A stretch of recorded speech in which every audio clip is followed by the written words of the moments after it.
नमस्कार. मी भाऊ तोरसेकर. तुम्ही बघत आहात प्रतिपक्ष. मित्रांनो, गेल्या 10-12 दिवसापासून आपल्या शेजारी आखाती देशांमध्ये युद्धाचा भडका उडालेला आहे. इस्रायल आणि अमेरिकेने इराणवर जो हल्ला केला आणि नंतर त्याला उत्तर देताना इराणने शेजारच्या वेगवेगळ्या अरबी देशांमध्ये जिथे जिथे अमेरिकेचे लष्करी तळ आहेत त्याच्यावर हल्ला करताना त्या अरबी देशांवर सुद्धा, म्हणजे अरबी म्हणजे मुस्लिम देशांवर सुद्धा मिसाईलने, क्षेपणास्त्राने जे हल्ले चढवलेले आहेत त्यामध्ये या अरबी देशांचंही प्रचंड नुकसान झालेलं आहे. अगदी पार जॉर्डन पर्यंत आणि पलीकडे तुर्कस्तान पर्यंत इराणची क्षेपणास्त्र जाऊन आदळलेली आहेत. दरम्यान इराणचे सर्व मानले जाणारे पण निवडून न आलेले धर्ममार्तंड, धर्मगुरू अली खामेनी यांचंही निधन झालेलं आहे. आणि या पार्श्वभूमीवर आपल्याकडचे मुंबईतले एकापेक्षा एक महान नेते हे मुंबई कधी तुटणार म्हणून रडत होते 2-3-4 महिन्यापूर्वी. त्यांना मुंबई महाराष्ट्रापासून तोडली जाईल ही भीती कुठल्या कुठे पळालेली आहे आणि त्यांना चिंता पडलेली आहे की इराण इस्रायल युद्धाचं काय होणार आहे, खामेनी का मारला गेला. आणि अर्थातच आपोआपच मराठी माध्यमांमध्ये सुद्धा इराण आणि इस्रायल युद्ध किंवा अमेरिकेने इराणवर चढवलेला हल्ला हा एक चर्चेचा विषय झालाय किंवा चर्चेला उधाण वगैरे आलेलं आहे. पण यातून निष्पन्न काय होणार आहे? अमेरिकेचे अध्यक्ष ट्रम्प यांनी 4 दिवसामध्ये युद्ध संपणार, आटोपणार म्हणून आठवड्यापेक्षा अधिक काळ उलटून गेलाय. भले इराणचं प्रचंड नुकसान झालं असेल पण इराण पराभूत झालाय असं म्हणता येत नाहीये. आणि दुसरीकडे ट्रम्प तर म्हणतात आता वाटाघाटी आणि बोलणी करण्याची वेळ निघून गेलेली आहे. पण ट्रम्प यांच्या हल्ल्यामुळे वाटाघाटी करण्याची वेळ निघून गेली आहे आणि युद्धाचा भडका उडाल्यामुळे वाटाघाटीची वेळ टळली असं म्हणायचं का? मला तसं वाटत नाही. याचं कारण असं की अगदी अमेरिकेला आणि इराणला सुद्धा वाटाघाटी करायच्या असतील तर वाटाघाटी कोणी कोणाशी करायच्या? इराणमध्ये आज नेमका राष्ट्रीय नेता कोण आहे, केंद्रीय नेता कोण आहे आणि त्याच्याशी कुठचा देश बोलणी करणार हा पण प्रश्न आहे. म्हणजे या युद्धामध्ये इस्रायल आणि अमेरिका सोडले, किंबहुना अमेरिकाही सोडा, इस्रायल सोडला तर कुठल्याही देशाच्या प्रमुखाला नेमकं आता काय परिस्थिती आहे आणि यातून कुठच्या दिशेने वाटचाल चालू आहे त्याचा काही मात्र अंदाज नाहीये. आणि म्हणूनच या युद्धाचा शेवट कसा होईल याचाही अंदाज नाहीये. जसं अफगाणिस्तानमध्ये तुम्हाला आठवत असेल की अमेरिकेने त्या जोडे मनोरे पाडल्यानंतर आपली सेना पाठवली, ती देखील नॉर्दर्न अलायन्सला पुढे करून अफगाणांचाच एक गट हा तालिबानांच्या विरुद्ध उभा करून त्याला पुढे पुढे करून ढाल करून हळूहळू करत अमेरिकन सेनेने अफगाणिस्तानमध्ये पाय टेकले होते आणि पाय रोवले होते. पण शेवटी तब्बल 12-15 वर्ष तिथे लढल्यानंतर गाशा गुंडाळून अमेरिकेला तिथून काढता पाय घ्यावा लागला. तीच गोष्ट इराकमध्ये सुद्धा झाली. हा बौद्धिक गोंधळ असतो. बौद्धिक विद्वत्ता आणि युद्धशास्त्र यामध्ये जमीन आसमानाचा फरक आहे.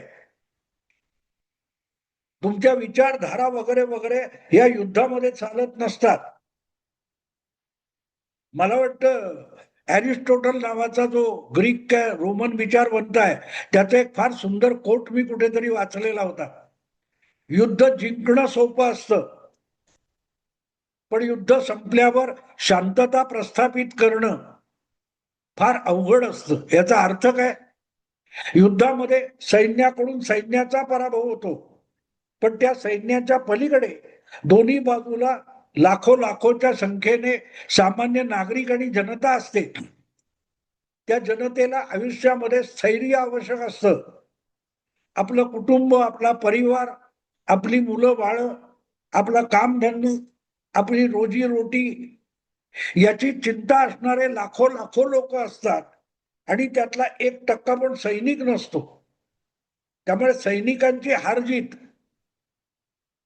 यातून देश बदलले जात असतील, सत्ताधारी बदलले जात असतील, पण म्हणून ते देश पुनर्स्थापित व्हायला, तिथलं नागरी जीवन सुरळीत व्हायला भरपूर वेळ लागतो, भरपूर कष्ट उसावे लागतात. आणि म्हणूनच इराण युद्धामध्ये काय होणार हे एका बाजूला, आणि दुसरीकडे 4 दिवसात आमचं पेट्रोल महाग होईल का याची पण चिंता आहे. आणि दुसरीकडे युद्धाच्या कथा एखाद्या हॉरर कथेसारख्या, चित्रपटासारख्या रंगवून सांगण्याची पण स्पर्धा चालू आहे. पण हे कुठच्या दिशेने जाणार आहे, त्याचा बोलबिटा धनी कोण आहे, पडद्या मागे राहून कोण कोण काय काय गेम खेळतोय याची सुतराम कल्पना नाही.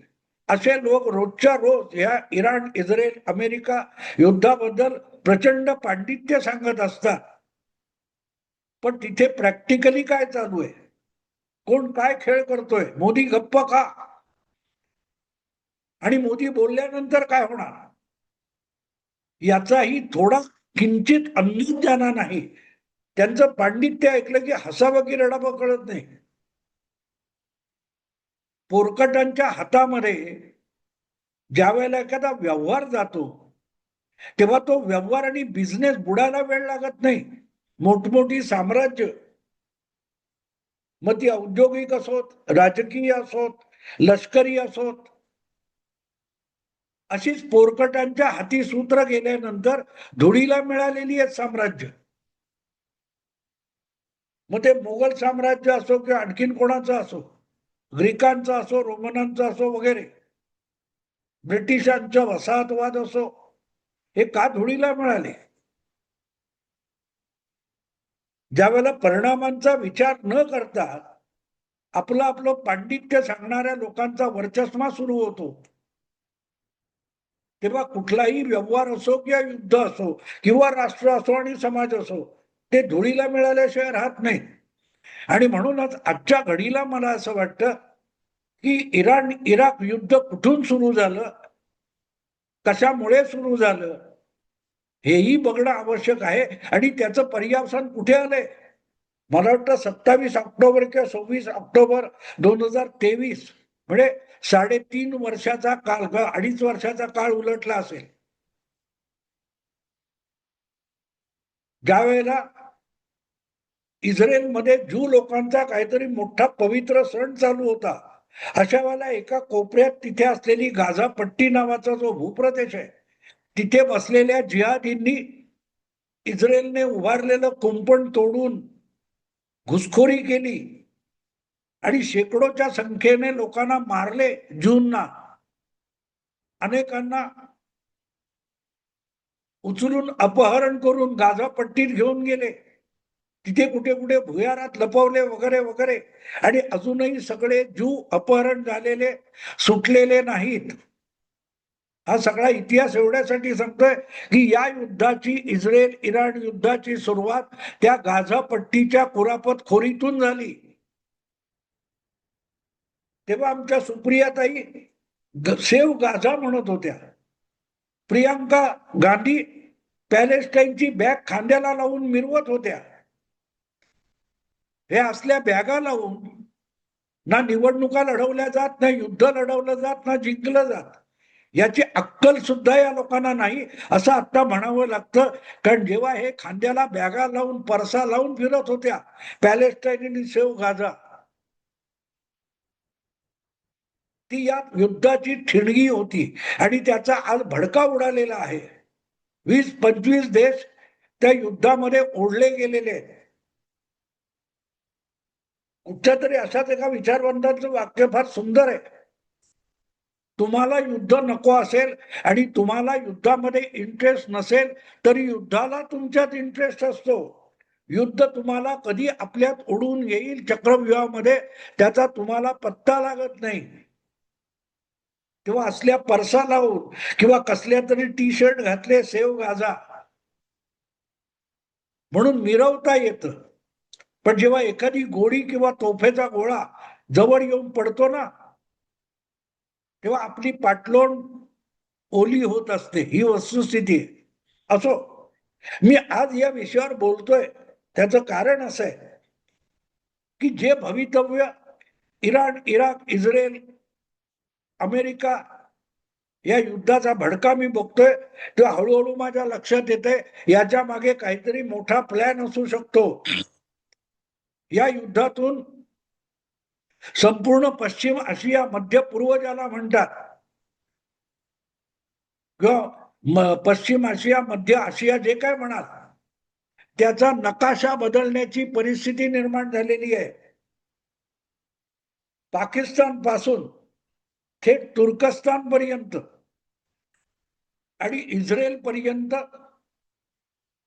जो काय भूप्रदेश पसरलेला आहे आशियाचा ऐस पैस, त्यामध्ये ब्रिटिशकालीन ज्या किंवा वसाहतीच्या काळामध्ये 100-150 वर्षापूर्वी ज्या सीमारेषा म्हणून एका कागदावर ओढलेल्या रेषा आहेत, त्या पुसल्या जाणार आहेत आणि नव्या सीमा वेगवेगळ्या देशांच्या तयार होतील.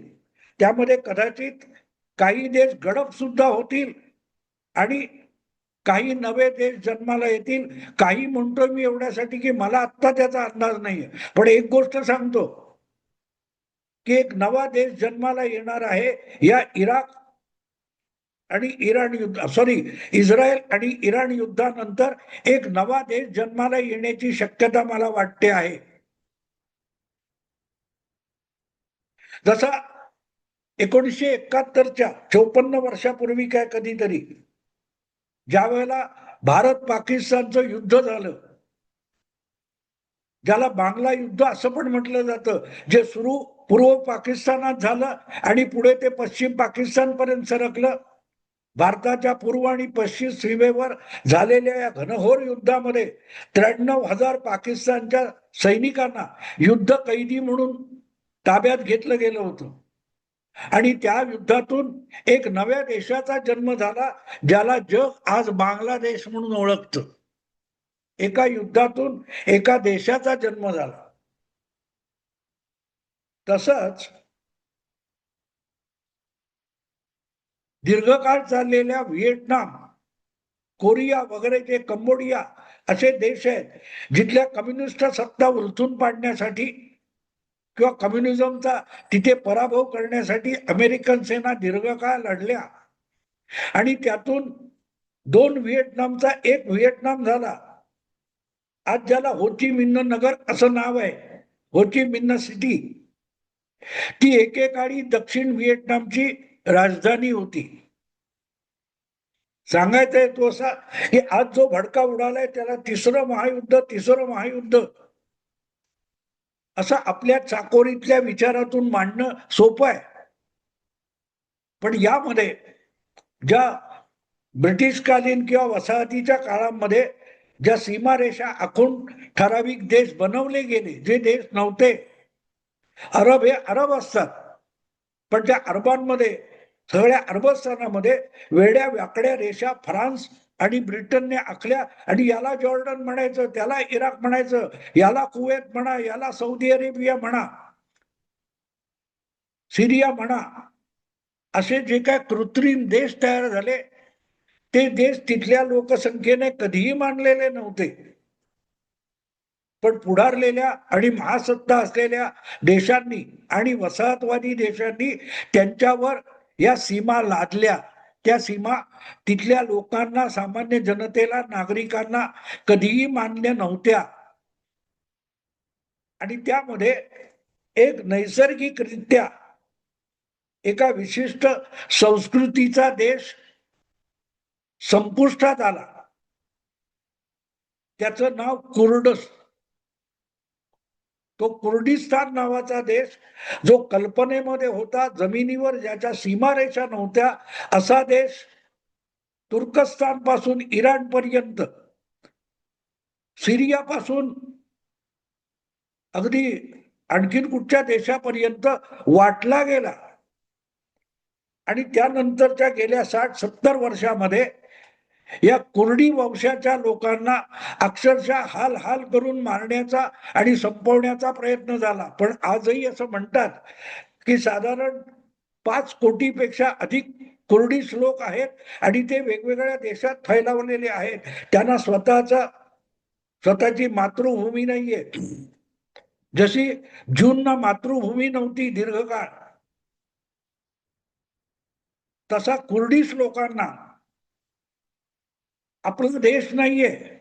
तुर्कस्तान मध्ये बराचसा भूभाग हा कुर्डिश लोकांचा आहे. सिरियाचा वरचा काही भाग हा कुर्डिश लोकांचा आहे. इराकचा काही भाग कुर्डिश लोकांचा आहे.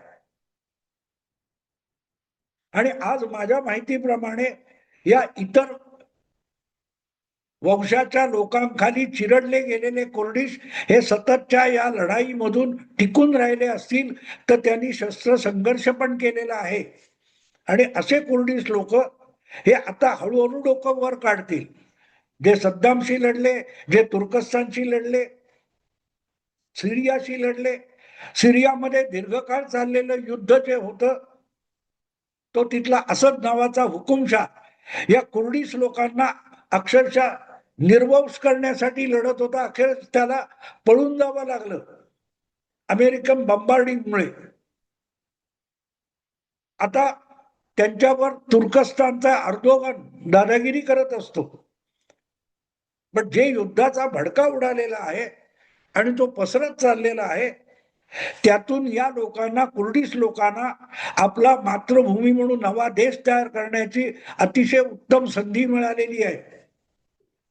शिया सुन्नी असा जो संघर्ष पेटलेला आहे आणि इस्लाम देशांनी सगळीकडून व्यापलेला जो प्रदेश आहे ते सगळे इस्लामी देश जितके दुबळे होतील तितकं कुर्डिश लोकांना आपली मातृभूमी प्रस्थापित करायला संधी मिळू शकेल. आणि ती संधी मिळाली तर त्याचा फायदा घेऊन आपला काही प्रदेश एक मातृभूमी म्हणून, आपल्या वंशाचा देश म्हणून हे कर्ड्स लोक, कुर्डिश लोक प्रस्थापित करतील असं मला वाटतंय. हे किती जमिनीवर येईल मला माहित नाही, पण माझ्या डोक्यात ज्या कल्पना आहेत त्या कल्पनेमध्ये मला असं दिसतंय इस्रायल, इराण, अमेरिका या युद्धातून जे काय निष्पन्न व्हायचं ते हो, पण कुर्डिश लोकांनी समर्थ नेतृत्व उभं करून त्यांच्याकडे जितकी शक्ती आहे ती पणाला लावली तर जगाला मान्य करावा लागेल असं कुर्डिस्तान नावाचा देश या युद्धातून जन्माला येईल असं मला आत्ता वाटतं. याविषयी जितकं अधिक मी माहिती मिळवीन आणि विचार करीन तेव्हा त्यावर अधिक तपशिलात मांडेन. पण आज एकच माझा निष्कर्ष आहे की या युद्धातून इतर काय व्हायचं ते होईल, पण कुर्डिस्तान नावाचा देश जन्माला येताना मला दिसतो आहे. मित्रांनो, आता थांबतो. आवडलं तर लाईक करा, शेअर करा आणि प्रतिपक्षाला सबस्क्राईब करा. नमस्कार.